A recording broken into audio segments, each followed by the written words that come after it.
उत्तराखंड विधानसभा के मानसून सत्र का दूसरा दिन, सदन की कार्यवाही हंगामे के साथ में शुरुआत। धर्मांतरण पर शिकंजा कसने वाला बिल पास। सीएम धामी ने विपक्ष पर साधा निशाना। विधानसभा सत्र में विपक्ष के हंगामे को बताया दुर्भाग्यपूर्ण, कहा जनता के मुद्दों से भाग रही कांग्रेस। यूपी के सिंचाई मंत्री स्वतंत्र देव सिंह हरिद्वार दौरे पर, भीमगोड़ा बैराज का निरीक्षण कर ली जानकारी। कहा यूपी में बाढ़ प्रभावितों को मिलेगी हर संभव मदद।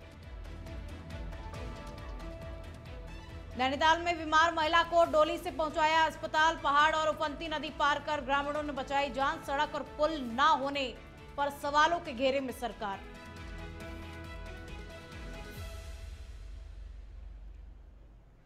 नमस्कार, आप देख रहे हैं इंडिया अहेड। मैं हूं आपके साथ में खुशबू सिंह। तो चलिए बुलेटिन की शुरुआत करेंगे और पहली खबर का रुख कर लेते हैं। उत्तराखंड विधानसभा मानसून सत्र के दूसरे दिन भी कांग्रेस का हंगामा जारी रहा और कांग्रेस विधायक बुधवार को सदन की शुरुआत होते ही वेल में पहुंचकर के प्रदर्शन करने लगे। और इससे पहले मंगलवार को कांग्रेस नेताओं पर सचिव की कुर्सी पलटने और माइक तोड़ने के आरोप लगे थे। और इसी हंगामे के बीच में सदन में धर्मांतरण विरोधी संशोधित विधेयक पास हो गया। और वहीं निर्दलीय विधायक संजय डोभाल ने सदन में पोस्टर लहराया, जिस पर स्पीकर ने नाराजगी जताते हुए उन्हें कड़ी फटकार भी लगाई। और हंगामे के चलते सदन को स्थगित करना पड़ा। तो आज दूसरे दिन भी सदन की कार्यवाही काफी हंगामेदार रही। पोस्टर लहराने पर निर्दलीय विधायक को स्पीकर ने फटकार भी लगाई।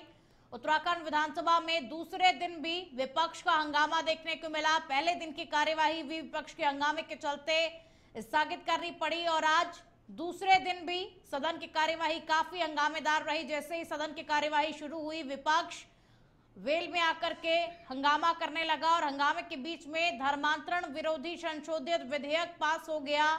हालांकि देखिए, पोस्टर लहराने पर निर्दलीय विधायक को स्पीकर ने फटकार भी लगाई। तो आज का दूसरा दिन भी काफी हंगामेदार रहा। उत्तराखंड विधानसभा के मानसून सत्र का आज दूसरा दिन और दूसरे दिन भी विपक्ष ने हंगामा किया।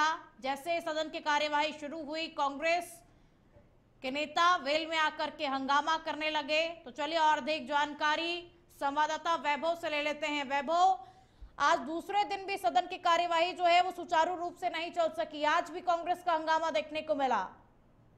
तो आपको बता दूं, विधानसभा का मानसून सत्र गैरसैंण में यहाँ पर चल रहा है, जो कि 4 दिन के लिए आहूत किया गया था, जिसको 2 ही दिन बाद अब यहाँ पर जो है अनिश्चितकाल के लिए स्थगित करना पड़ा है, क्योंकि लगातार जो कांग्रेस के जो विधायकगण है वो लगातार हंगामा कर रहे थे। हंगामा करते हुए बेल तक पहुंच गए थे।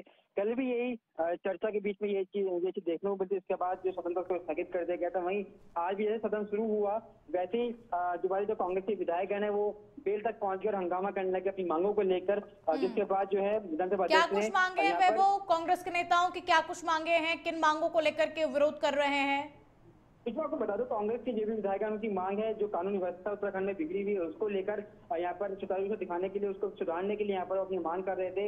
लगातार जो अभी पंचायत चुनाव हुए, इसमें जो भी लगा जो चीजें यहाँ पर वाक्य यहाँ पर वो इसमें अपहरण किया गया सरकार के द्वारा, जो कि वो अपना आरोप यहाँ पर लगा रहे थे। उनके लिए जो पुलिस सेवा है उसको यहाँ पर वो बाधित करने की बात यहाँ पर करने लगे थे। उसके बाद जो विधानसभा अध्यक्ष उन्होंने यहाँ पर जो अनिश्चितकाल के लिए है जो विधानमंत्री दल है उसमें यहाँ पर उन्होंने स्थगित कर दिया है। जी कुछ। अच्छा वैभव, इसी बीच में, इस हंगामे के बीच में धर्मांतरण विरोधी संशोधित विधेयक जो था वो भी पास हो गया, उस बारे में जानकारी? हाँ जी, जो जैसे तो बताया कि धर्मांतरण विरोधी जो कानून था उसमें यहाँ पर जो सदन में पास किया गया है। लगातार जो 5 बड़े जो 5 बड़े प्रस्ताव थे उनके यहाँ पर पास कर लिया गया। वहीं अनुपूरक बजट भी है जो कि 5,312 करोड़ का था, उसको यहाँ पर पास कर लिया गया है। जिसके बाद उसी के बाद यहाँ पर जो है विधानसभा को यहाँ पर अनिश्चितकाल के लिए स्थगित किया गया है। जी वैभव, देखिए जिस तरीके से आज का दूसरा दिन भी हमने देखा कि कितना हंगामेदार रहा, तो अगर इसी तरीके से हंगामा होता रहेगा तो जनता के मुद्दों पर आखिर कब बातचीत होगी? क्योंकि देखिए, जनता तो लंबे समय से यही टकटकी लगाए हुए बैठे रहती है कि कब सदन में जनता के मुद्दे पर बात हो। तो क्या कांग्रेस नहीं चाहती कि जनता के मुद्दों को लेकर के बातचीत हो? देखिए, इसमें अगर बात करें जनता लगाना चाहती है कि जो उनके मुद्दों को यहाँ पर सदन में उठाया जाए, जिससे जो उनके जो कार्य रुके हुए हैं वो यहाँ पर पूरे हो सके। लेकिन जिस प्रकार से जो सदन में हंगामा यहाँ पर हुआ है, सरकार ने भी आरोप लगाया है कि जो विपक्षी दल है वो, उसके जो नेता है वो यहाँ पर सदन को चलना नहीं देना चाहते हैं। सुचारू रूप से जो जनता है उनके सवालों को यहाँ पर नहीं लेना चाहते हैं। वहीं अगर कांग्रेस की बात करें तो कांग्रेस का तौर पर कहना है कि जो सरकार है वो अपनी आप की सरकार यहाँ पर चला रही है और जो विपक्ष है उनकी आवाज यहाँ पर दबाने की यहाँ पर काम करिए, जिस वजह से वो लोग इस प्रकार के जो सदन में हंगामा है वो यहाँ पर कर रहे हैं लगातार। जी खुशबू। बिल्कुल वैभव, देखिए पक्ष और विपक्ष में आरोप और प्रत्यारोप तो चल रहा है, लेकिन इस बीच में नुकसान जो है वो सिर्फ और सिर्फ जनता का हो रहा है। जी बिल्कुल, आपका कहना बिल्कुल ठीक है कि जो जिस प्रकार से जो कार्य चल रहा है, जो विपक्ष विपक्ष का आरोप यहाँ पर लगा रहा है, उस जनता के यहाँ पर नुकसान आ रहा है, क्योंकि देहरादून से इतने 250 से 300 किलोमीटर दूर यहाँ पर जो गैरसैंण विधानसभा है, वहाँ पर सत्र कराया गया। कहीं ना कहीं जो जनता का पैसा होता है उससे सत्र कराया जाता है, उसके बाद भी जो जनता के जो मुद्दे होते हैं वो सत्र में नहीं रखे जाते हैं, और न ही उनके जो कार्य होते हैं वहाँ पर पास हो पाते हैं। तो कहना कि जो जनता है वो जरूर यहाँ पर नाखुश होती है कि जनता के जो मुद्दे हैं उनको यहाँ पर सदन में नहीं उठाया गया है। जो खुशबू। बिल्कुल वैभव, चलिए बहुत शुक्रिया वैभव आपका इन तमाम जानकारियों को साझा करने के लिए।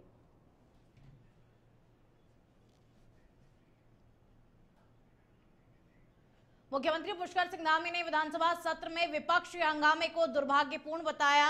उन्होंने कहा कि मॉनसून और आपदा जैसी चुनौतियों के बीच में सरकार गैरसैंण जैसे महत्वपूर्ण स्थान पर सदन लाई ताकि जनता के मुद्दों पर गंभीर बहस हो सके, लेकिन विपक्ष ने कानून व्यवस्था के नाम पर अराजकता फैलाई और लोकतांत्रिक परंपराओं को तोड़ा। सीएम धामी ने पंचायत चुनावों में भाजपा की भारी जीत का जिक्र करते हुए कहा कि देवतुल्य जनता ने हर स्तर पर भाजपा पर भरोसा जताया है, जिससे विपक्ष हताश हो गया है। और उन्होंने साफ किया कि प्रदेश में निष्पक्ष चुनाव हुए हैं और जहां विपक्ष जीता है वहां भी सरकार ने कोई भी हस्तक्षेप नहीं किया। और धामी ने कांग्रेस पर आरोप लगाया कि हार के बाद वो कभी ईवीएम, कभी चुनाव आयोग तो कभी प्रशासन पर सवाल खड़े करती है, जबकि सरकार राज्य को श्रेष्ठ बनाने के लिए पूरी तरीके से संकल्पित है, लेकिन विपक्ष इस वक्त बौखलाया हुआ है।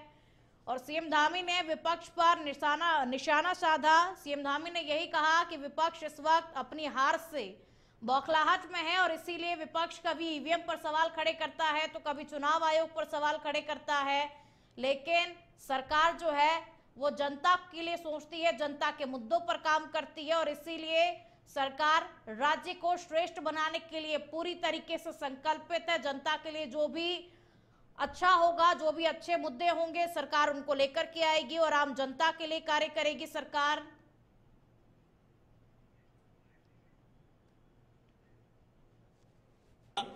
आज जो भी सदन में हुआ वो बहुत ही दुर्भाग्यपूर्ण है, और चूंकि इस मानसून के समय में, आपदा के समय में ये विचार हुआ कि सदन भराड़ीसैंण गैरसैंण में चले, जो हमारी एक संभावनाओं का केंद्र है, भावनाओं का केंद्र है, और सभी लोग बहुत मुश्किल से, तमाम जगह पर सड़कें भी टूटी हुई थी, उसके बावजूद भी यहाँ पहुँचे हैं।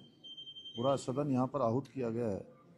सदन में बहस होनी चाहिए थी, जो जनता के मुद्दे हैं उन पर बात होनी चाहिए थी, लेकिन विपक्ष ने जिस प्रकार से कानून व्यवस्था की धज्जियां उड़ाते हुए वो कानून व्यवस्था पर चर्चा करने की बात कर रहे थे, और उन्होंने कानून व्यवस्था खुद ही अंदर तोड़ दी। आज पूरा देख रहा है कि किस प्रकार का कृत्य यहाँ पर पहली बार इस सदन के अंदर हुआ है। उत्तर प्रदेश के सिंचाई मंत्री स्वतंत्र देव सिंह आज हरिद्वार दौरे पर हैं और इस दौरान उन्होंने भीमगोड़ा बैराज का निरीक्षण किया और अधिकारियों से गंगा नदी के पानी की डिस्चार्ज की जानकारी ली। स्वतंत्र देव सिंह ने बताया कि इस महीने बैराज से 3.5 लाख क्यूसेक तक पानी छोड़ा गया था, और जबकि फिलहाल करीब 1.56 लाख क्यूसेक पानी डिस्चार्ज हो रहा है। और मंत्री ने कहा कि भीमगोड़ा बैराज से लेकर बलिया तक स्थिति नियंत्रण में है और बाढ़ का पानी अब घटने लगा है। उन्होंने आश्वासन दिया कि उत्तर प्रदेश के जिन जिलों में बाढ़ से किसानों और लोगों को नुकसान हुआ है वहां पर सरकार हर संभव मदद करेगी। और साथ ही उन्होंने बताया कि मुख्यमंत्री योगी आदित्यनाथ लगातार हालात की समीक्षा भी कर रहे हैं और प्रशासन व सिंचाई विभाग के अधिकारी जनता की सेवा में जुटे हुए हैं ताकि जनता को किसी भी प्रकार की कोई भी परेशानी ना हो। तो योगी सरकार लगातार हालातों की समीक्षा कर रही है। यूपी के सिंचाई मंत्री स्वतंत्र देव सिंह जिले के दौरे पर रहे, उन्होंने वहां पहुंच करके जायजा लिया, भीमगोड़ा बैराज का निरीक्षण किया, जानकारी ली तमाम। और गंगा में इस समय 1.56 लाख क्यूसेक पानी डिस्चार्ज हो रहा है। और देखिए यूपी में बाढ़ प्रभावितों को हर संभव मदद का आश्वासन भी दिया जा रहा है और जहां जहां बाढ़ प्रभावित क्षेत्र हैं वहां पर यूपी सरकार लगातार काम कर रही है।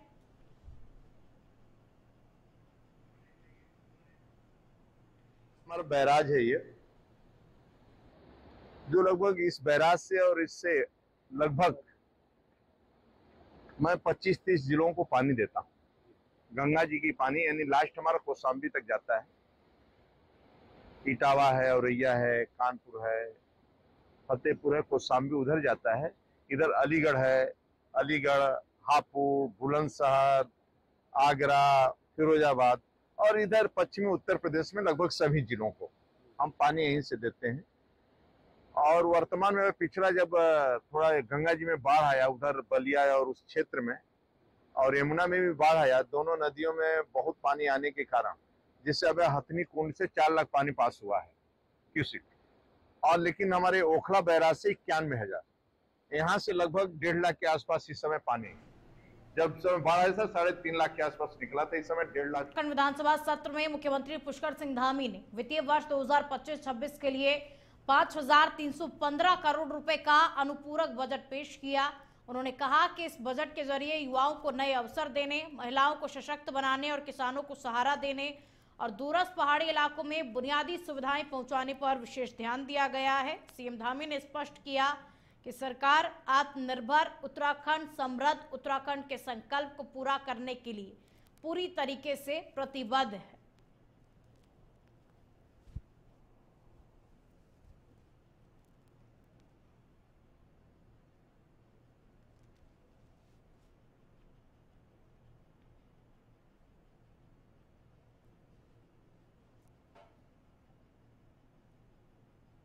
और जो नई योजनाएं विकास की दृष्टि से शुरू की जानी है, उन सभी योजनाओं के लिए अनुपूरक में जो विभागवार मांगे रखी जाती हैं, उसको आज विधानसभा के समक्ष रख दिया है।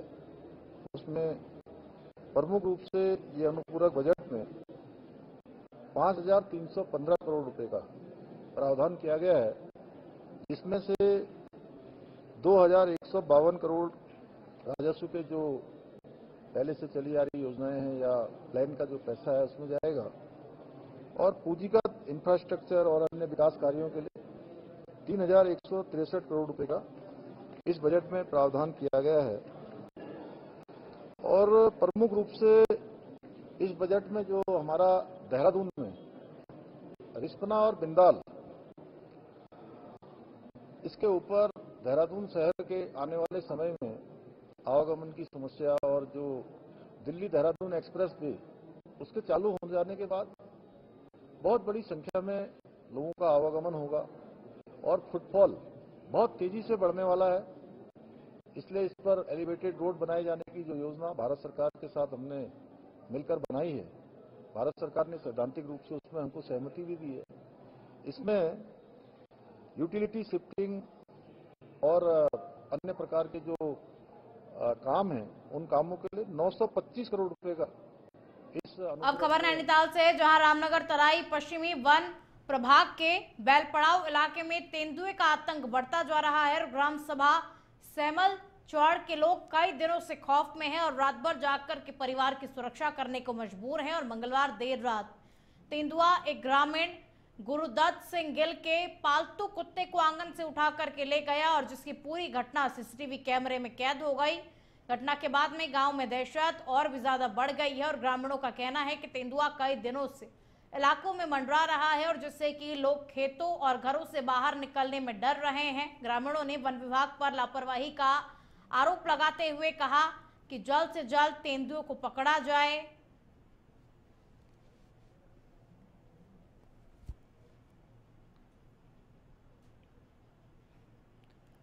उत्तराखंड के नैनीताल जिले से विकास की हकीकत दिखाने वाली मार्मिक वीडियो भी सामने आ गई है और भीमताल के मलुवाताल स्थित कसेला तो गांव में 66 वर्षीय बीमार महिला गंगा देवी को ग्रामीणों ने डोली के सहारे ऊंचे नीचे पहाड़ी रास्तों और उफनती गौला नदी पार कर मोटर मार्ग तक पहुंचाया और इसके बाद में उन्हें हल्द्वानी अस्पताल ले जाया गया। बरसात में नदी पार करना ग्रामीणों के लिए जानलेवा चुनौती बन जाता है, लेकिन सड़क और पुल न होने के कारण आज भी बीमार या फिर प्रसव पीड़ितों को इसी तरह जोखिम उठा करके अस्पताल पहुंचाना पड़ता है। ग्रामीणों का कहना है कि 25 साल बाद भी उनके गांव तक सड़क या पुल नहीं बना, जिसके कारण खेती, बच्चों की पढ़ाई, जीवन रक्षा सभी प्रभावित हो रहे हैं और उन्होंने सरकार से जल्द सड़क और पुल बनाने की मांग की है ताकि पलायन जैसी मजबूरी से बचा जा सके।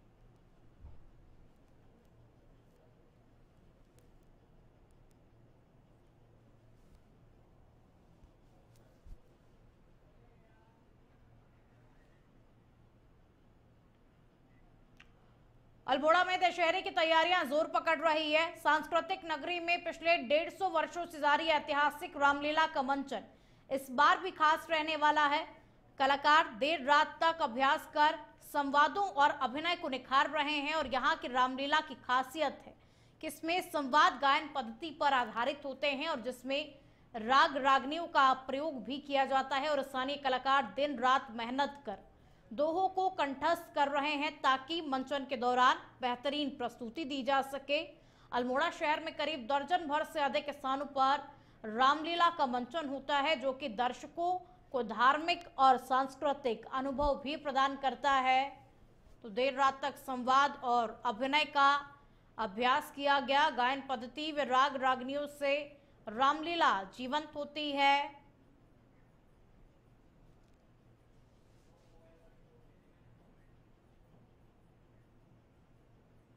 से लगातार रामलीला की तालीम चल रही है और कलाकार अपनी प्रतिभा को निखारने के लिए, क्योंकि अल्मोड़ा की ऐतिहासिक रामलीला है और कुमाऊं में विशेष तौर पर अल्मोड़ा जिसकी अपनी सभ्यता संस्कृति अनूठी है,